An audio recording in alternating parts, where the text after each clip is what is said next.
Warahmatullahi wabarakatuh. Barakallah.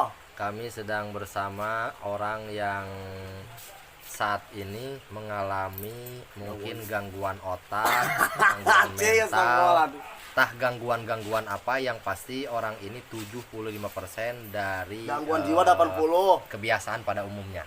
Nah, kita tanya-tanya kenapa hingga sampai menjadi seperti ini dari awal mula sejarah, riwayat dan juga ceritanya orang ini, karena memang orang ini mengakui sendiri bahwa ternyata sebelum kondisi seperti ini telah mengalami. Langsung aja klarifikasi terhadap orangnya, silahkan.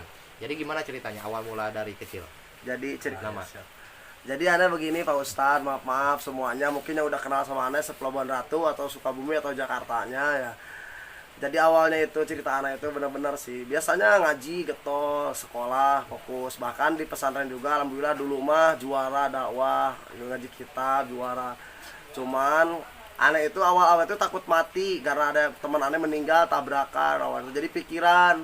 Nah di situ ada seorang saudara anak dia punya ilmu hadiran Pak Ustadz. Jadi dia tuh punya ilmu hadiran yang nggak jelas bagi anak itu. Masukin ke tubuh itu bangsa jin, berupa macan, pamonyet kayak gitu dah, hadiran dari kayak gitu. Aneh nggak ngerti, ya aneh ngikutin aja gitu kan. Ternyata itu menjadi berat, merusak akhlak, akidah, kelakuan. Di situ aneh dia masukin itu jadi berubah kelakuan itu, bukan yang dimasukin sama dia, jadi ngelawan namanya ngasukin itu. Jadi memberantas kelakuan dia itu. Jadi akibatnya hati itu kotor. Nah kotor lah jelas, karena dimasukin bangsa jin gitu kan. Dan jin itu berbeda sama kita. Nah udah kayak gitu, kita ini bukan kayak orang gila ya. Jadi bawaannya tuh jadi ngoceh, jadi ngomong mulu gitu kayak gitu. Bahkan sama orang tua pun ngelawan, bukan orang tua pribadi ya. Orang tua-tua yang gak jelas, aneh kayak diceramahin gitu, dikasih jalur ini itu. Padahal aneh nggak belajar kayak gitu, belum nyampe ke situ. Nah di situ terus aneh nebak-nebak orang, ini kamu tuh kelakuannya kayak gini nggak jelas, kamu tuh dibenarkan. Tapi selalu benar, kamu nebak orang selalu benar. Ya insya Allah sih, cuman kalau selalu benar ya namanya manusia pasti ada salahnya. Ada ya beberapa kejadian yang ya, yang ente tebak lalu kejadiannya benar. Selama setelah ente dikasih apa namanya hodam-hodam ya dimasuk itu, jadi dikira orang itu ente itu orang pintar. Begitu Pak Ustadz ceritanya. Jadi begitulah. Saudaraku, bahwa ternyata yang namanya ilmu itu tetap datangnya dari Allah Subhanahu wa Ta'ala yang melalui jalur syariat baginda Nabi besar Muhammad Sallallahu Alaihi Wasallam.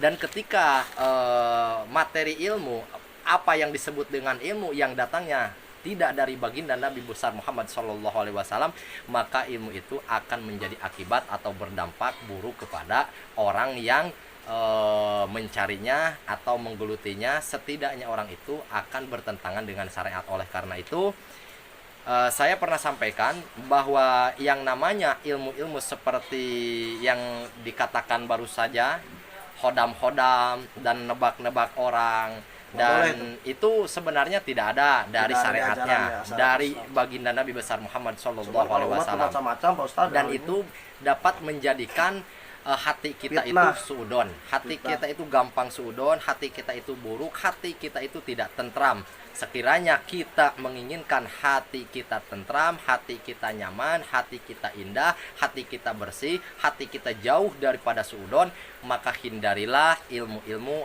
hal semacam itu. Tapi maaf Pak Ustadz, kalau misalkan nebak aneh kan benar terus kata mereka itu. Jadi dia tuh pengen dijalurin ke masalah agama, dia pengen belajar ilmu dari hasil aneh nebak-nebak itu. Dia tuh harus kayak gini, kayak gini, kayak gini. Dia tertarik gitu. Itu gimana hukumnya? Nah, Indo. Jadi begini, menurut syariat agama, menurut anjuran Nabi Muhammad Sallallahu Alaihi Wasallam, kita itu diwajibkan berguru dari siapa kita berguru. Sementara baginda Nabi menjelaskan almar'u ala dini khalilihi, bahwa sosok jiwa seseorang itu agamanya tergantung temannya.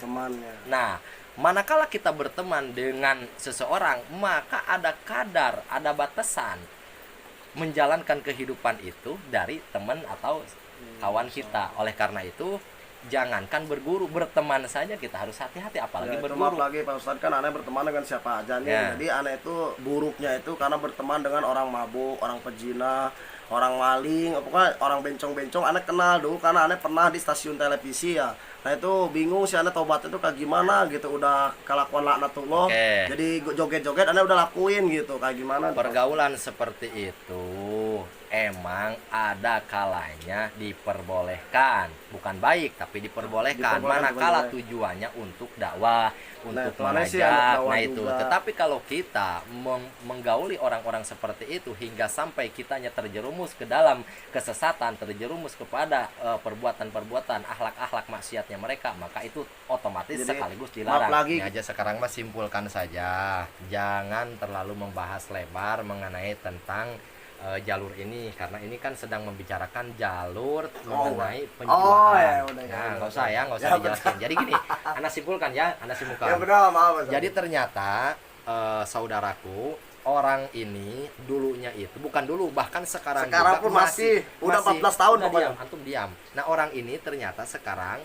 masih saja ada yang mempercaya untuk apa? Percayai. Untuk menebak-nebak bahwa Dan untuk diisi. orang ini bakal seperti ini, akan seperti ini, dan dia itu suka mengisi orang, dan tebakannya itu terkadang banyak benarnya ya daripada bisa jadi melesetnya gitu. Makanya orang percaya. Makanya orang percaya. Dari akibat apa? Dari akibat tebakannya itu selalu ada benarnya gitu. Nah, gitu. tapi ternyata orang ini yang namanya ini yang ada di depan saya ini Efeknya itu ke badan kita.